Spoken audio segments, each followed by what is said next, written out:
Welcome everyone to Life Happened, the place where people send in their very personal life stories for us to share with you. My name is Stella, your host. Stories are important. They help us navigate our world and connect with others. You'll want to listen to this story until the end when I give my own thoughts and opinions, in addition to a couple of quotes about today's letter. Today's story is from Daniel. Dear Stella, there is no easy way to say this, so I'll come straight out and speak my mind. I have been a simpleton amongst my friends ever since we started our friendships. However, ever since we started our friendships, this has become a problem for me. I think my inability to challenge my friends is causing me too much pain. Let me explain myself here. I'm not talking about not able to complete tasks like another person and such, but rather I am so accommodating that everyone feels they can take advantage of me for it. That's what I'm talking about here. How do I know that I am being taken advantage of? I have spent all my money for a friend's sake, and I couldn't bring myself to say no. I've used all of these examples for a reason. They were given without any sort of cost or reward. Note, sometimes people do take advantage of giving people, and this is quite upsetting. To be honest, I'm still scared of losing this group of friends. They feel like they deserve everything they get from me, and they don't owe me anything. If only they can know how much it hurts and changes me. I don't know what to do. I feel physically sick when I think that I can no longer be this easygoing person anymore. Or even worse, maybe this group of friends is not worth it after all. Should I speak up? Maybe leave the group of friends, or forever be this easygoing person that they like to use for their convenience. Note, no. You can find a way to say no for your own sanity. What I want is people who will appreciate me for whatever I offer, and not some people who will see my kind mind as being stupid. I'm sorry, but I think it's time for me to reinvent myself. The thing is that I don't want to be seen as a loser. I think it might be challenging for me as an individual to challenge them as a team. Sometimes I wish they could just have a little feeling of how much it hurts, because I feel so bitter deep down inside.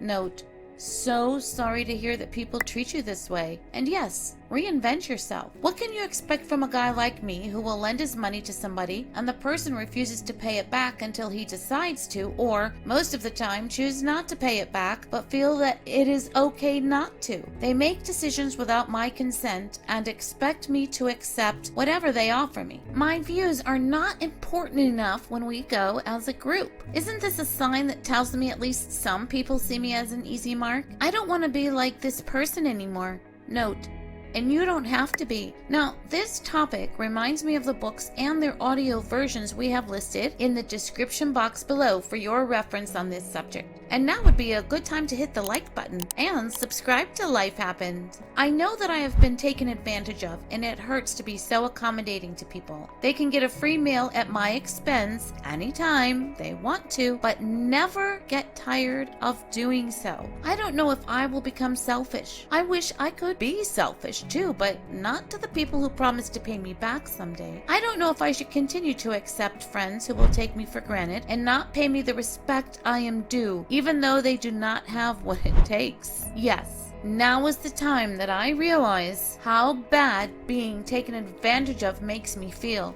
Note, it's quite simple, Daniel. Stop giving them money. You need your own money more than they do, and you'll spend it wisely. What hurt the most was that these people wanted everything from me but never intended to give me anything back, or at least treat me like an equal human being while doing so. What is worse than that? Will it be nice for me to say no to everyone no matter the circumstances? Note, absolutely. Saying no in your situation is the best medicine for you. These friends have been taking advantage of me ever since, and they don't even care about the fact that they are doing it. They think there is nothing wrong with this practice. Not that I expect them to know better anyway, but now they think they are helping me by convincing me, as if I didn't know already, that it's okay for them to continue doing so. One of my friends announced his appreciation of my kindness. He told me how much he thinks I am being taken advantage of. He said he knows what is going on, yet he he continues to participate in the act himself. All these people present at the gathering agreed with him and said so. Note, it seems as though these so-called of yours are gaslighting you. In other words, they acknowledge a problem and yet continue to participate in an act that contributes towards this problem. What kind of people are they? Honestly speaking, I feel like crying out of frustration. My friendships with them have been going on for a long time now, but if that's the way things are going to be, then I think it would be better for me to separate myself because this hurts so much. If you have gone through similar things as I, or if you're in the same place now, please give me your piece of advice. Am I over-exaggerating?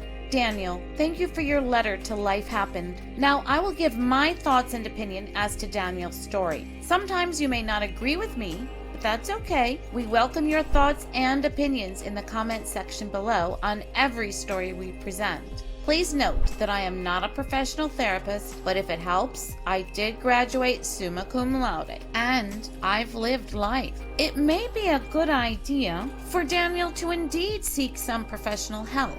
Daniel, first of all, I don't think of you as stupid. The mere fact that you wrote to us tells me that you are a deep feeling and thinking person who is sensitive and with a kind personality. Now, none of us are perfect. You have your flaws.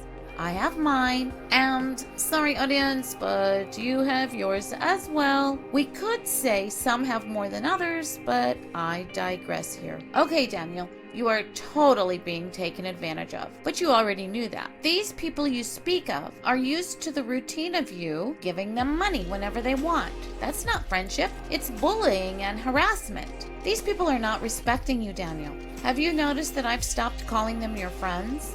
They see you as a debit card machine. For your sake, please stop this very bad habit. You could leave the group and make new real friends, but if you decided to stay, lay down some solid ground rules for crying out loud. No more free money, people. And what would happen if you asked one of them for money? Would anyone give it to you? I dare say, no. So, if you decide to keep these people in your life, how could you handle the situation? Well, how about talking to them only one at a time? Be brutally honest about your feelings, and once you've made your rounds, then reassess your position and how you feel. If they don't agree with your set of rules or don't care to listen as to what you have to say, then are they really your friends? And I think you know my answer to that. Yeah, it could hurt. Now, if that exercise doesn't work out, then I say move on to other people who are just waiting to be your friends. Yes, it will probably be difficult in the beginning, but you'd be keeping your money. But more importantly, you'd have your sanity and well-being. Remember, you're not a bank open 24/7 for withdrawals, Daniel. Anyway, we wish you the best of luck and success in becoming the person you already know yourself to be. Today's quotes are, quick to borrow is always slow to pay. That's a proverb. And if you would know the value of money, go and try to borrow some. By Benjamin Franklin. So how did you like Daniel's story today? Just scroll down and leave your comment, question, or even the answer to Daniel's situation. You know, we humans enjoy stories.